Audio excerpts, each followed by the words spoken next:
Olá! Vamos falar sobre uma ideia tão poderosa que ajudou a redesenhar um mapa do mundo. Parece exagero, né?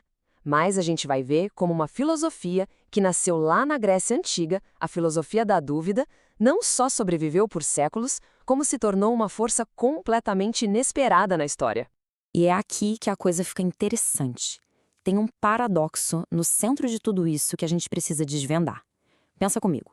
Como é possível que a era das grandes navegações, que a gente sempre imagina como um tempo de certeza, de ambição, na verdade foi movida por uma crise gigantesca de dúvida? Como assim? Para a gente entender essa história, a gente precisa voltar no tempo. E o cenário é uma Europa que estava, olha, literalmente caindo aos pedaços.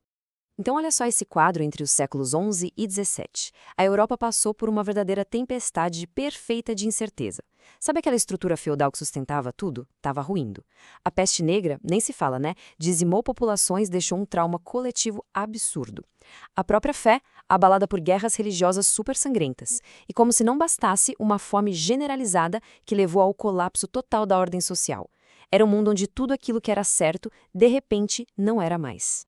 A coisa era tão, mas tão desesperadora que a realidade parecia coisa de filme de terror. Tem um relato da época que descreve o horror, saca? A fome era tão extrema que o canibalismo virou uma realidade. É pesado. E é nesse cenário de colapso total que a nossa história ganha corpo. E aí, no meio desse caos todo, uma ferramenta filosófica muito antiga, que estava meio que esquecida, adormecida, ela ressurge. E ressurge com uma força total. A gente está falando do ceticismo filosófico. E aqui, ó, um ponto super importante. Não é só sair por aí dizendo, não acredito em nada. Não é isso. É uma ferramenta bem mais sofisticada. É um método, sabe? Para investigar se as nossas crenças fazem sentido e para desafiar aquelas verdades absolutas, os dogmas, que a gente acaba aceitando sem nem pensar. Lá na Grécia Antiga, essa dúvida tomou dois rumos bem diferentes. De um lado, tinha os sofistas. Eles usavam a dúvida como uma arma, uma ferramenta de retórica para ganhar debate. Do outro, os pirrônicos. Para eles, a dúvida era um caminho para a paz interior, a tal da ataraxia. E como eles chegavam lá? Suspendendo o julgamento, a epoché. E olha, essa diferença entre usar a dúvida para atacar ou para encontrar a paz, isso vai ser fundamental para a gente entender o resto da história. Ok, agora vamos dar um salto no tempo. A gente vai ver como essa filosofia da dúvida foi testada de um jeito que ninguém, mas ninguém mesmo, esperava. O encontro com as Américas.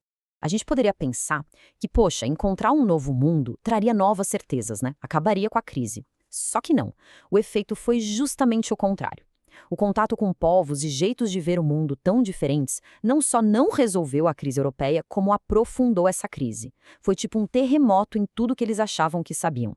E é exatamente por isso que muitos historiadores dizem uma coisa bem forte, que as Américas não foram só descobertas. De um certo modo, elas foram inventadas pela Europa. Mas calma aí, como assim inventar um continente? Bom, foi um processo basicamente em 4 passos. Primeiro, o encontro, o contato inicial. Logo depois, a Europa começou a nomear e classificar tudo de acordo com as suas próprias caixinhas. O terceiro passo foi impor a sua própria história, a sua narrativa sobre aquela nova realidade, basicamente apagando as que já estavam lá. E por fim, o último passo, a apropriação de tudo, da terra, dos recursos e até da própria história.